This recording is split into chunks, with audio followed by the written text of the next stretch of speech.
this video does contain, themes of, really messed up stuff since, I mean, it's the Onibi series. What did you expect? But yeah, if you're sensitive to any, serious stuff, then, please leave the video now. But if not, then, proceed with caution and enjoy the video. Hello! What is up, guys? Necor here.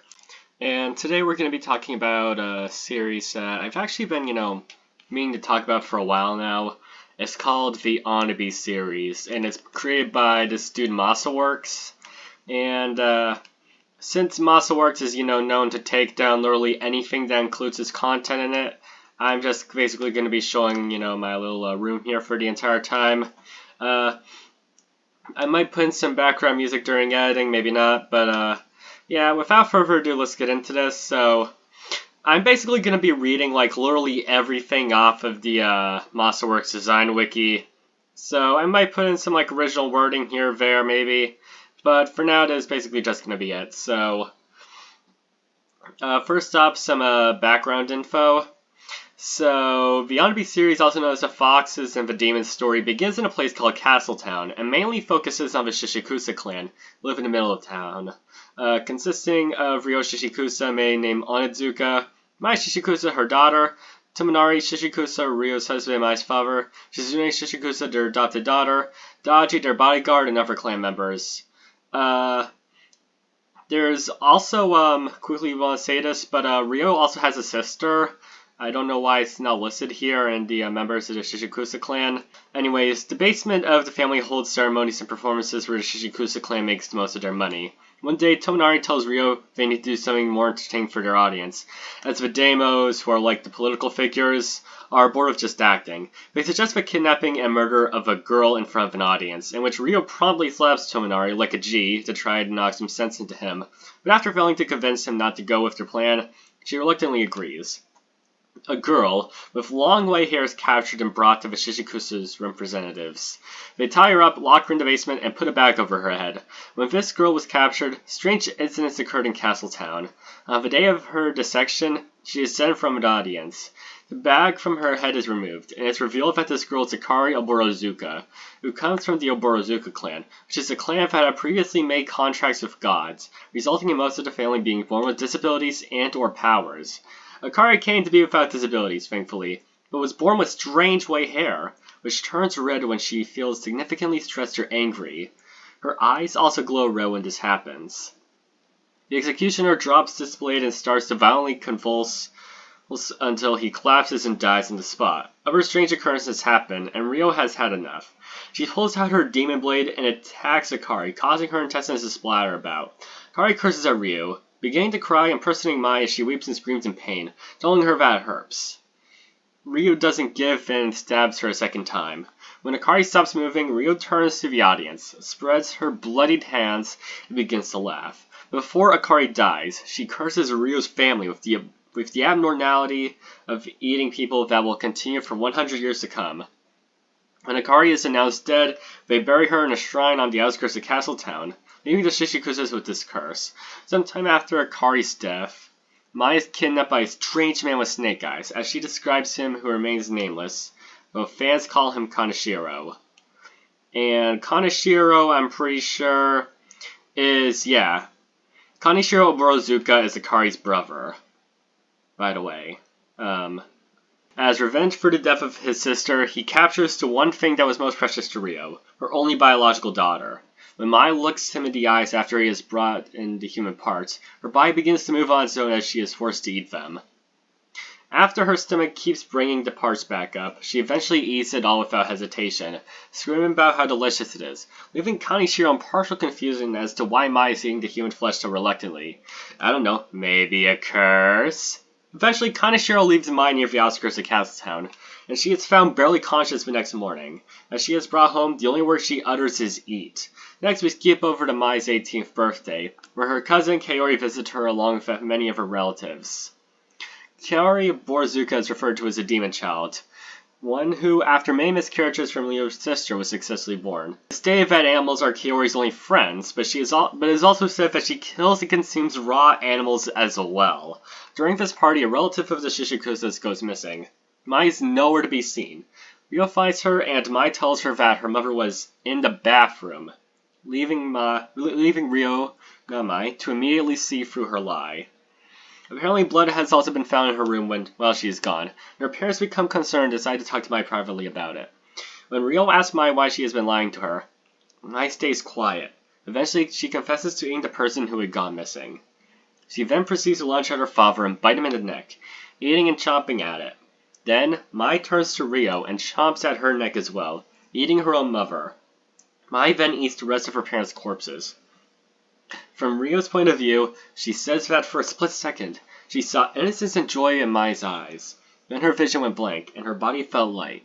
The story from Rio's point of view ends there. The story then switches to Akari's point of view, taking place before she was kidnapped, as she describes the hardships of her life as a member of the fabled Orozuka clan, and how she can somehow communicate with the founder of her clan, Tsukuyomi. Somewhere near the end, She's being attacked by some men from the Onigumo clan, who later will bring her to the Shishikusas, with a voice in her head telling her to kill her attackers. Akari blinks out and wakes up in a place she doesn't recognize and meets with Shikyo via Monojaku. Shikyo proposes a deal to Akari, and while she thinks about it, she transports her mind to Tsukuyomi's Black Sun Palace. She tells Tsukuyomi that she has met with Shikyo. Tsukuyomi panics and tells her that she has to get away from her because Shikyo is possibly trying to trick her in some way.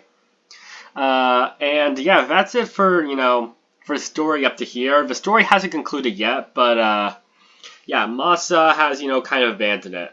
So everything else is theories and/or predictions simply from songs and lyrics and descriptions. Oh yeah, and how Akari got met, How Akari and Mai met and/or eventually got married is unknown, but they were supposedly doomed to never meet in the first place because if they did, something terrible would happen. This has infuriated Shikyo, who beheads Mai to try to stop this fabled disaster from happening, and proceeds to return her head in a basket. This head basket was later given to Akari. It is also assumed that Akari and Mai were introduced to each other through a strange woman named Emi. As Mai lays headless in her last moments, she dreams of a happy world inside her decapitated head, in which she could have stayed with Akari and lived a joyous life with her. So next up we're going to, talk about the songs, starting off with The Spider and the Kitsune-like Lion, also known as The Spider and the Fox-like Lion. This is the first song chronologically in the Onibi series. It features Rio Shishikusa, the wife of the Shishikusa clan representative, that being Tomonari, and Akari Orozuka, a member of the Kitsune clan, who possesses the ability to make people harm themselves. Akari is kidnapped and handed over to the Shishikusa clan, which runs a theater where they torture women in front of demos to entertain them for money. Rio Shishikusa then uses a demon blade that she earned many years ago, rendering Akari's powers useless and stabs her in the abdomen, torturing her and eventually killing her. Before Akari dies, she gets her revenge by consuming Rio's bloodline with a curse that would heavily turn them into violent cannibals. Then there's The Fox's Wedding, the second song chronologically in the Onibi series. Mai Shishikusa, daughter of Rio Shishikusa, is kidnapped by members of the Orozuka clan and forced to eat human flesh. She is returned home the next day and is no longer acting like herself as a result of both Akari's curse from the previous song and her kidnapper's treatment. She then proceeds to consume multiple members of her own clan before eating her parents on the day of her birthday party in the middle of an important talk they were having with her. Then there is the beautiful shadow of the Demon's Frenzy dance performance, The Fox's Wedding. So there's not much context really given here, but it appears to show Mai's descending to complete madness due to Akari's curse, eating more and more people from Castletown and possibly others. Shikyo also appears in this song, and it seems she's extremely furious, screaming at the top of her lungs. Fans theorize that this is due to her being angry with Akari and Mai for ignoring fate and ending up meeting because terrible things would happen if they met. And they did meet. Shikyo via Monojaku. This story is sung by a goddess named Shikyo, but portrayed by Kagami Rin. She is the goddess of death in the Onibi series. She then talks about how the creations of the gods are worthless and shoddy because they don't believe in the gods or worship them much, while the gods need to trade their souls for humans to live. She imitates and mocks Rio and Mai for being atheists and not believing in gods, and shows an orb of Mai's face, as if watching her and trying to make sure she and Akari don't meet. She then seems to watch Akari as she looks around, confused or rather terrified. She also talks about how she will award people by killing them. Her preferred method of killing seems to be beheading people because she also talks about it a lot in her song. Another thing to mention is a lot of people have been saying that Akari's expression of the song was one of fury. However, that's definitely not it, as Akari's hair turns red when she's angry, but it was white in the song. Oh yeah, and also another thing to mention, the Spirit of Kitsune like lion. Apparently a lot of it wasn't canon for some reason. I've heard that somewhere. I don't know if Masa confirmed it or not. But yeah, something to think about. Oh yeah, and the orb that Mai was in. Yeah, that's just fucking hilarious, man. Like, bro, look at it. Then we got Beheading Dance Performance. This song takes place at the same time as The Demon Child in the Clear Mirror, and is named after a performance that the Shishikusas used to perform in their theater, which consists of killing a woman on stage. Yeah. This was actually a performance done, and the woman that they killed was named Sachiko. Her page reads that she is a woman in her 30s who is a geisha. She was kidnapped by the Shishikusa clan with the aid of the Yanagumas from another castle town. She is later killed on stage in the Shishikusa's theater from the Deimos Entertainment. And, so basically, not about her early life, not much is known about Sachiko's past, as most of it is unknown, but Ryo has theorized that she could have been a geisha or a dancer from another castle town or village, seen by how Sachiko mentions multiple times that she will perform a dance for the theater. It is unknown whether Sachiko is storing her memories in Ryo's words about her performing a dance, or if she was genuinely a dancer. At her Deimos procession, Sachiko is kidnapped with the help of the Onigumas under Tominari's orders and is taken to the Shishikusa's castle town. So, quick theory of that by a bunch of people is that it's possible that Sachiko is one of the spirits that were theorized to eventually combine to become an amalgamation of spirits, which is the Onibi. For proof of this theory is that the Onibi states in the song Will of a Wisp, "I trusted you and you suddenly betrayed me," possibly referring to Ryo. And yeah, I'm getting a bit, off course here, but back to the Hang Dance performance. A song depicting Mai living with the curse Akari gave her family as she wanders throughout the now abandoned castle town, able to see the ghost spirits and skeletons that her parents had killed as a result of said curse, leading up to her beheading by the gods of death Shikyo, while the skeletons dance around her and some watching her beheading at the same time. Then there's The Demon Child in the Clear Mirror. This song takes place at the same time as Beheading Dance Performance. The song is considered a bonus song for Onibi series as it depicts the character Kaori, Mai's cousin, who is represented by Hatsune Miku, and how she befriends and/or brutally kills and consumes her village's livestock. The Gumi depicted in the song is Ryo's sister, who is also Kaori's mother. At the end, a pair of hands are sticking out, walking slowly towards Ryo's sister, while repeating the verses Kagame Kagame, which are the lyrics for a children's game of the same name, before the hands catch up to Ryo's sister. The screen goes black. It is unknown who the hands belong to, or what happens to Ryo's sister after that. Also, fun fact about Kagame Kagame, that's actually the name of a Vocaloid song as well. I'll leave the link to it down below. But yeah, you should definitely check it out after this. Or, you can check it out right now, but make sure to come back afterwards for the rest of this.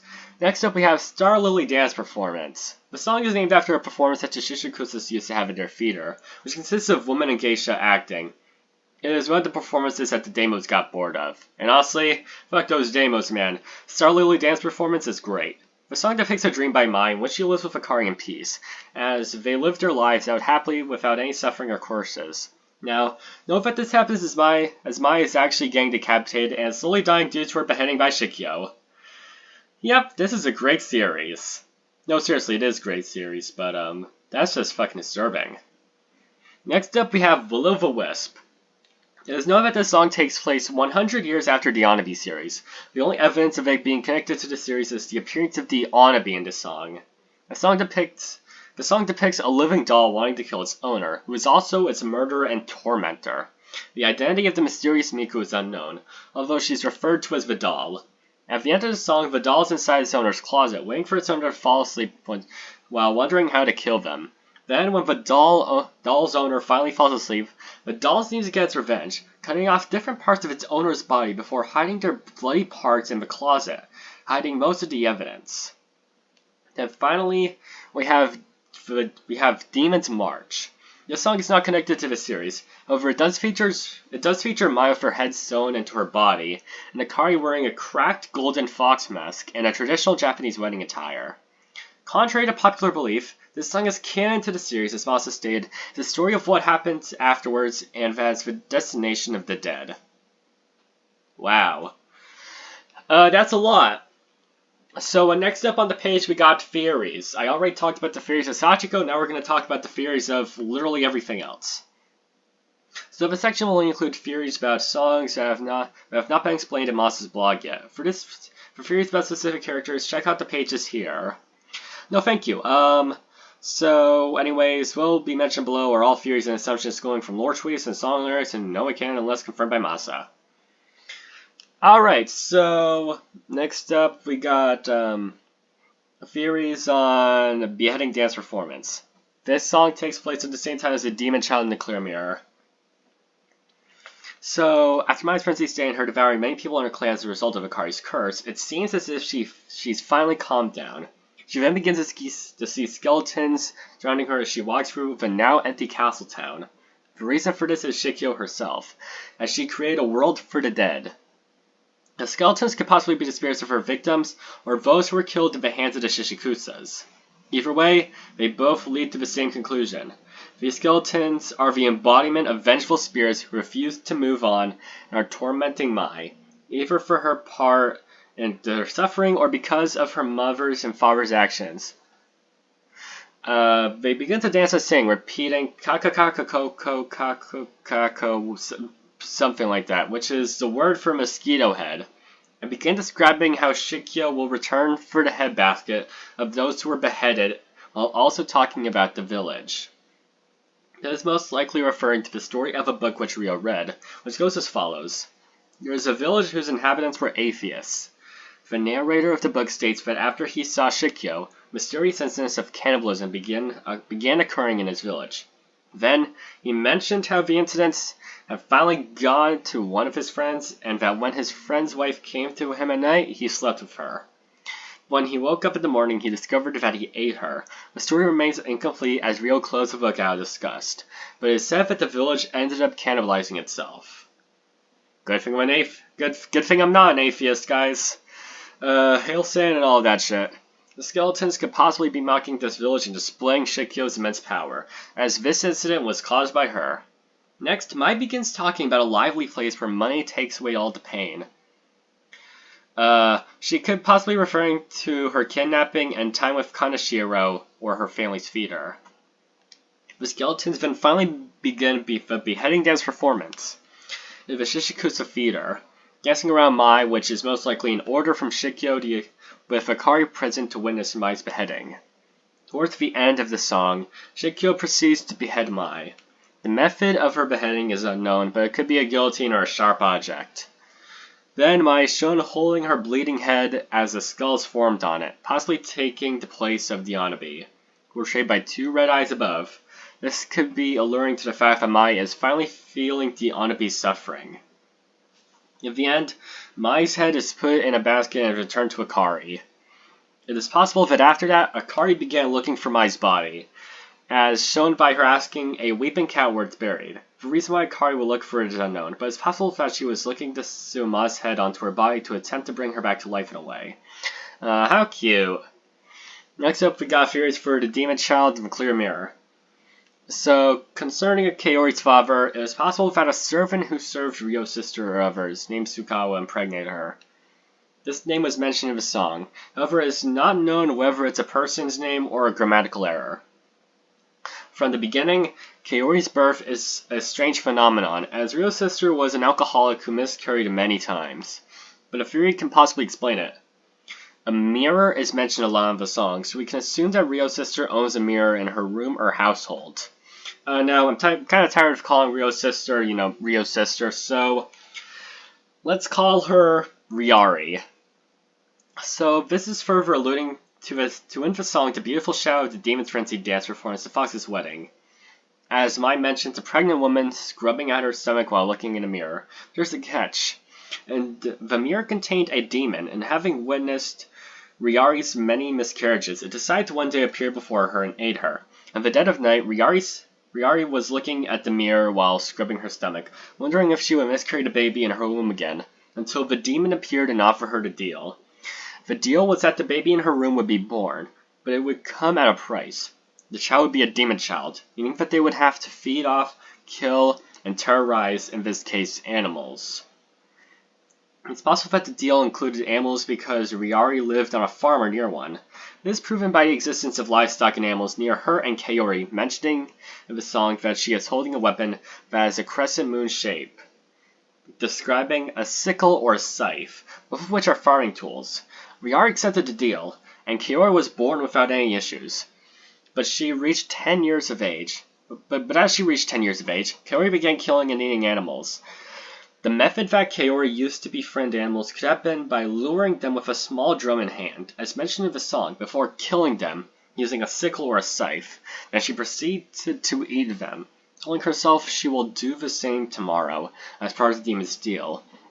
It is possible that Riari abused and tortured Kaori for her behavior, as was mentioned in the song, that a demon child, Kaori, is receiving Ishidaki, which is a form of torture where you kneel on triangular slabs and heavy stones are placed on your lap. This continued on until Akari cursed Ryo's bloodline. As a result, Kaori is now affected by the curse too. While Kaori coped by eating and killing the livestock in the clan, she got tired from her mother's abuse and decided to end it all. At night, Kaori offered her mother a game of Kagame Kagame to play outside with her friends for remaining livestock. Riari, as a result of alcohol and tiredness, agreed. So Riari sat in the middle, while Kaori and the animals circled her. As the game went on, Kaori killed the animals one by one, probably with a sickle, while Riari not taking notice as ineffective alcohol, until there were no animals left in the circle. Kaori went behind her mother and bit her or injured her in the neck, then proceeded to eat her along with the remaining animals, until there were none left. At the end, Kaori ran away from Castle Town before it got barricaded, as all of the inhabitants were massacred by Mai, who was getting beheaded while Kaori was playing with her mother. It is worth knowing that the demon that offered her a deal with Ryo's sister could be Shikyo.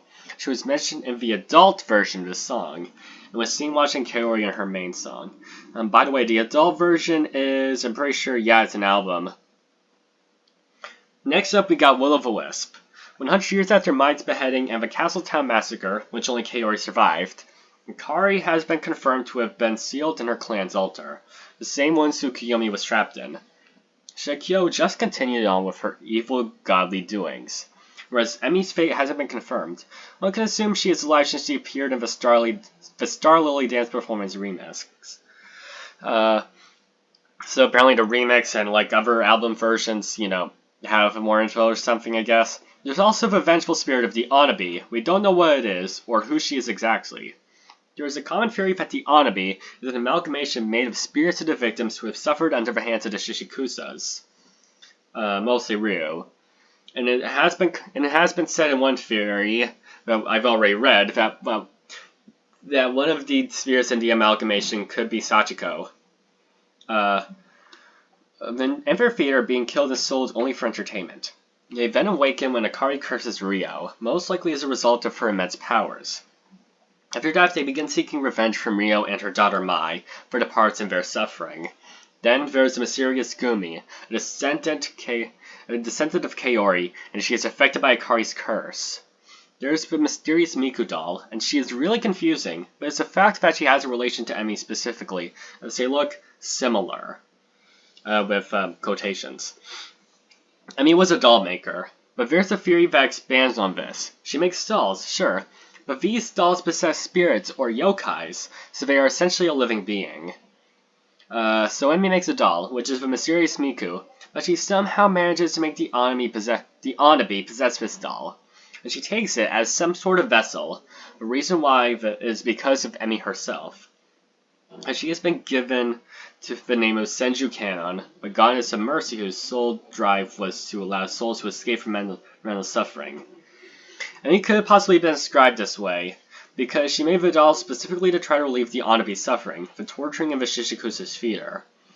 The reason for why Vidal, the Onibi, is with the mysterious Gumi is unknown, but the most logical answer would be that Emi made it and gave it to Kaori, was passed down to generations and ended up with this Gumi. This could possibly be part of Emi's plan to relieve the Onibi's suffering, by making it meet its tormentor face to face. Based on the theories above, we can possibly come to a logical conclusion on what happened in the song. The mysterious Gumi got Vidal, the mysterious Miku, and Vidal possessed the spirit of the Onibi. Gumi somehow knew this, and began wishing it would die for the pain it caused her family for helping curse them for generations. Vidal shared the same feelings, wishing for Gumi's death while mocking and cursing her by saying that she doesn't understand her suffering, while also resenting her for being a cannibal and murdering people in her village because of Akari's curse. But Gumi didn't pay her any mind, and continued hating more and more, even tearing her up and bending her neck to try to kill her, while Vidal Onibi in return got more and more furious, the red Onibi with the bent neck of the song. Essentially, the Miku Onibi doll decided it's time for this to end, and began plotting to murder Gumi, so she hid in her closet and waited for her to sleep. Gumi got home and slept, while Vidal got out of the closet and murdered her in her sleep, probably by beheading. Cut her up, then hid her parts in the closet. It is shown in the song that the doll is ecstatic to have finally killed Gumi, repeating, I did it, alluding to how the Onibi finally got back at her tormentors after years of pain. Then after some time, Gumi came back, seen by her smiling at the end of the song. The reason for this is unknown, but theories can be made. She either got reincarnated, or her spirit came back as a result of Akari's curse, finally wearing off at the 100th generation. While Vidal Onibi screamed in annoyance and agony at the end because she still couldn't get rid of her, and could never relieve her suffering. So, yeah, that's kind of it for all of this. My theories, I have no idea. However, there is one character that I still want to touch up on, as I definitely feel like, there's some stuff that we didn't talk about with them. So first off, we have Tsukuyomi. So Tsukuyomi is a character that originated from the Onibi series and may return later in Maha's story. We can talk about Maha's story some other time in another video. She's the founder of the Kitsune clan, and is one of the three immortal demons sealed away to prevent the destruction of the world. She was revived by Maria using the Book of the Dead. So, early life. So she was the founder of the Orozuka clan, where Akari was born. She was said to have the ability to absorb sickness from people. However, this did not get rid of the sickness. Tsukuyomi took them upon herself. There was one day when a little boy was brought to her, and he was deathly sick. Because she didn't want to upset her people, she absorbed the sickness of this boy, leading to her being on the verge of death. Her brother, seeing her pain, gave her his immortal power so she could stay alive and continue caring for the clan. At some point, so many people had come to her that, in a stress rage, her hair went pure red, and so did one of her eyes. At this stage, she would look people in the eyes and kill them instantly. Oh, did I forget to mention that Akari is like her reincarnation or something? Or ancestor or something? I don't know. So, because of her rampage, thousands of people lost their lives. Her brother, Mikoto, used the last of his powers to seal her away in an altar, taking himself and his physical form with him. She later returns in Mentalism Maria. Thousands of years later, in the Maha timeline, Tsukuyomi is awakened by Maria Kanzaki during a ritual. Thanks to Maria's ritual and Chlordane convincing them both to join her cult, she now roams with them in the cult of Maha. So she does have a relation with Akari. Tsukuyomi is Akari's incarnation, and she bears the same powers as her, including the same symptoms, most notable of which is their hair and eyes turning crimson. The only difference is that all of Akari's hair can turn red, while only half of Tsukuyomi's can. They meet for the first time in the Black Sun Palace. However, when Akari questions Tsukuyomi's action, she panics and begins threatening Akari. Even so, it seems that she cares for her, as she later warns her of Shikyo and tries to help her in a way when she gets kidnapped. And so, quick trivia, she is named after the moon god of the Shinto region, Tsukuyomi no Mikoto. Tsukuyomi shares her name with Tsukuyomi from the sister story. Guessing that this is a different Tsukuyomi. Yep, seems like it. Yeah, we'll continue talking about, the Maha thing and sister story in another time. But for now, I want to touch on our final character for today, Emi. So she's described as being in the year of the Onibi, as in the term Onibi, not the series name itself, since the Onibi series is a fan-given name. So background. There's not much official canon information on Emi just yet, except for the fact that she is a doll maker. But there may be more on her when Masa updates his blog. That's probably not going to happen ever. What we do know is that Emi's ancestors were evil gods, which is why many people dislike her. However, she did not pay them any mind. Till one day, while walking on the sidewalk, Shikyo appears before her and offers her a deal that will do her good. It is unknown to this day what she had offered Emi. Also, it should be noted that Emi is given a title, Senju Cannon, meaning the Thousand Arms Cannon, and is stated by Shishikusa's on their Tumblr blog. Senju Cannon is one of the more beloved Buddhist deities in Japan. Portrayed as a girl, Cannon is the goddess of mercy, whose sole drive was to allow souls to escape from the cycle of suffering. But as she saved people, she realized countless others needed saving too, and she got so sad her head split into pieces. Amida Buddha, her master, gave her 11 heads to witness the world's suffering in 1,000 arms, each with an eye to relieve said suffering. So that is her duty to make sure all sentient beings escape the cycle of suffering indeed. So she does have a relationship with Akari in the way. They don't seem to like each other very much. The reason why is unknown. In Emi's presence, Akari's hair is bright red, indicating that she is furious and is using her powers at the moment. The usage of her powers is shown by Emi stabbing her right eye with her nails, whereas Emi is smiling, clearly not intimidated by Akari. And she also has a relation with Shikyo, being that the state of the relationship is unknown, but they can possibly be incorporated as allies. As Shikyo offered Emi a deal that she stated would benefit her. The reason why Shikyo would be friendly with Emi compared to others is because of Emi's evil ancestors. Or they could possibly be frenemies, taking a disliking to each other. The reason why is unknown. Quick theories. There is a common theory that she is the reason why Akari and Mai met. Probably by arranging a meeting between them at a specific location, even though they were both doomed to never meet. There is also a theory that she arranged a meeting between Akari and Mai to screw over Akari's deal with Shikyo and ruin their plans, which might explain Akari's hatred for Emi and the Fox's wedding. When Emi stabs her right eye with her nails as a result of Akari's powers, she is shown smiling. Not pained or intimidated by Akari one bit. This could be because Emi believes that Akari can't kill her in fear of Shikyo. So quick trivia, her name, Emi, means blessing, wise, kind, or fortune and beauty. Emi is a third character, with the others being Toki-san and Sachiko to not have a known last name. Some fans claim that Masa stated that Emi is no longer part of the Onibi series canon. However, there isn't any evidence found to back up this claim. In all of Emi's instances, she is only shown smiling. And while Emi isn't represented by any specific Vocaloid, she appears in all of the lyrics that Gumi sings. This earns her the name Purple Gumi. So yeah, that's kind of it for now, guys. I don't really have anything else for this. In the next two videos that are, commentary videos, I will be talking about the sister story and Maha, as those definitely seem to have relations with the Onibi series. But yeah, thank you guys much for watching. If you enjoyed, then please remember to leave a like and subscribe. And as always, peace out, y'all.